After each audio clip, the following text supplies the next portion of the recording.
రామకృష్ణారెడ్డి గారు నిన్న కొన్ని అనివార్య పరిస్థితుల్లో అరెస్ట్ కావాల్సినటువంటి పరిస్థితి ఏర్పడింది. కోర్టులో బెయిల్ కోసం, యాంటిసిపేటరీ బెయిల్ కోసం ప్రయత్నం చేస్తే చాలా విచారణ తరువాత యాంటిసిపేటరీ బెయిల్ను తిరస్కరించడంతో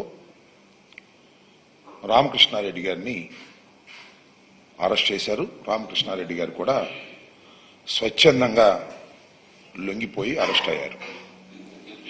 తర్వాత కోర్టులో ప్రొడ్యూస్ చేయడం జరిగింది. దీన్ని మేమందరం ఇవాళ కలిసి కొన్ని విషయాలను ఆంధ్ర రాష్ట్ర ప్రజలకి, పలనాడు ప్రాంతానికి చెందినటువంటి పౌరులకి కొన్ని విషయాలను చెప్పాలనే ఉద్దేశంతో మేమందరం కూడా ఇక్కడ సమావేశమయ్యాం.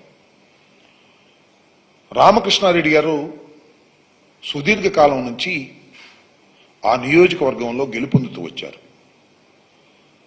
మా పార్టీ అధికారంలో ఉన్నప్పుడు గెలిచారు, అపోజిషన్లో ఉన్నప్పుడు కూడా గెలిచినటువంటి ప్రజాదరణ కలిగినటువంటి నాయకుడు. వరుసని కంటిన్యూస్ గా 4 times గెలవటం జరిగింది. ఈ ఎన్నికలకు ముందే, 2-3 సంవత్సరాలకు ముందే ఒక భారీ ప్లాన్ ని చంద్రబాబు నాయుడు గారు తీసుకొచ్చారు. ఏ విధంగా అయినా సరే ఈసారి రామకృష్ణారెడ్డిని ఓడించాలి, ఎంతకైనా తెగించాలి అనేటువంటి ఉద్దేశంతో ఒక ప్లాన్ ప్రకారం అక్కడికి రావడం, అక్కడ రాజకీయాలకు దూరంగా ఉన్నటువంటి బ్రహ్మారెడ్డిని తీసుకొచ్చి అక్కడ అభ్యర్థిగా పెట్టుకుంటారు. అది వారి స్వేచ్ఛ, మేము కాదని అనను, కానీ ప్రజలు అర్థం చేసుకోవాలని మనవి చేస్తున్నా. పెట్టి ఆయనకి పెట్టుబడులు పెట్టి ఆయన నడిపి ఏదో ఒక విధంగా రామకృష్ణారెడ్డి గారి కుటుంబాన్ని, రామకృష్ణారెడ్డి గారిని ఓడించాలి, వేధించాలి అనేటువంటి పద్ధతుల్లో ప్రయాణం సాగించారు, రాజకీయ ప్రయాణం. ఎన్నికల్లో జరిగినటువంటి విషయాలు మీకు తెలుసు. ఈవీఎంని పగలగొట్టాడు అనేది టీవీల్లో కూడా వచ్చింది. అది పోలీసు వారు ప్రదర్శించింది కాదు, ఎలక్షన్ కమిషన్ ప్రదర్శించింది కాదు. అది లోకేష్ గారి ట్విట్టర్ నుంచి బయటకు వచ్చింది. మరి ఆయనకు ఎందుకు అలా వచ్చిందో, అంత శక్తివంతం ఎలా వచ్చిందో లోకేష్ గారికి నాకైతే అర్థం కాల. నాకే కాదు, ఎవరికీ అర్థం కాదు. ముందు ఆయనకు వచ్చింది అది విజువల్, దాన్ని ట్విట్టర్లో పెట్టారు. ఆ ట్విట్టర్లో పెట్టింది చూసి కేసు పెట్టారు. ఈ కేసు అనేది it is pure A bailable case. Automatic గా 7 సంవత్సరాల రూపశిక్ష పడేది కాబట్టి పోలీస్ స్టేషన్లోనే బెయిల్ ఇచ్చేస్తారు. అలా ఉండటానికి వీల్లేదు. ఈ కేసు పెట్టినా అతనికి బెయిల్ రావడానికి వీల్లేదు అనేటువంటి ఒక దురుద్దేశంతో 307 కేసు పెట్టారు. 1 కాదు 2 పెట్టారు. ఎవరు పెట్టింది? ఒక పోలీస్ ఆఫీసర్ కంప్లైంట్ మీద పెట్టారు. ఆ పోలీస్ ఆఫీసర్ ఎప్పుడు కంప్లైంట్ ఇచ్చాడు? ఇన్సిడెంట్ జరిగిన 9 రోజులు కంప్లైంట్ ఇచ్చాడు. 9 రోజుల తర్వాత కేసులో పెట్టారు. What is this?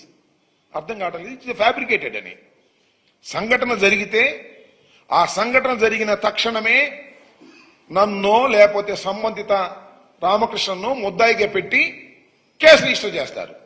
కానీ సంఘటన జరిగిన 9 రోజుల తరువాత 307 బుక్ చేశారంటే ఆ డిలే అంటే చాలా కింద నుంచి పై దాకా మాట్లాడుకున్నారు, ఫోన్లో మాట్లాడుకున్నారు, లోకేష్తో మాట్లాడుకున్నారు, చంద్రబాబుతో మాట్లాడుకున్నారు, అందరితో మాట్లాడుకున్న తర్వాత ఈ ఈవీఎం కేసులో అయితే ఎమ్మటే బెయిల్ వచ్చేస్తే రామకృష్ణారెడ్డికి అలా కుదరదు, 307 2 పెడదాం, అప్పుడు బెయిల్ రాదు అనేటువంటి ఒక దురుద్దేశపూర్వకంగా, కుట్రపూర్వకంగా 307 2 పెట్టించారు.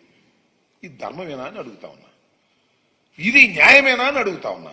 సరే, కేసులు పెట్టారు, ఇవాళ అరెస్ట్ అయింది, చట్టం తన పని తాను చేసుకుపోతుంది, మేము చూస్తాం, మాకు న్యాయస్థానాల మీద గౌరవం ఉంది. ఇవాళ మీరు అరెస్ట్ చేశారు, కోర్టులో ప్రొడ్యూస్ చేశారు, కోర్టుకు మేము వెళ్తాం, జిల్లా కోర్టుకు వెళ్తాం. శాస్త్రంగా ఏం జైల్లో ఉన్నాడు కదా మా రామకృష్ణారెడ్డి గారు, బయటకు వస్తాడు కదా. 307లో బెయిల్స్ వస్తాయి, కాకపోతే ఇట్ మే టేక్ టైం. మమ్మల్ని ఏదో ఒక విధంగా ఇబ్బంది పెట్టాలి, కక్ష సాధించాలి, వరుసనే గెలుస్తున్నటువంటి రామకృష్ణారెడ్డి మీద కక్ష సాధించాలనే ఏకైక దురుద్దేశంతో ఈ కథంతా నడుస్తా ఉన్నదనేది మా ఉద్దేశం, మా ఆవేదన అని మనం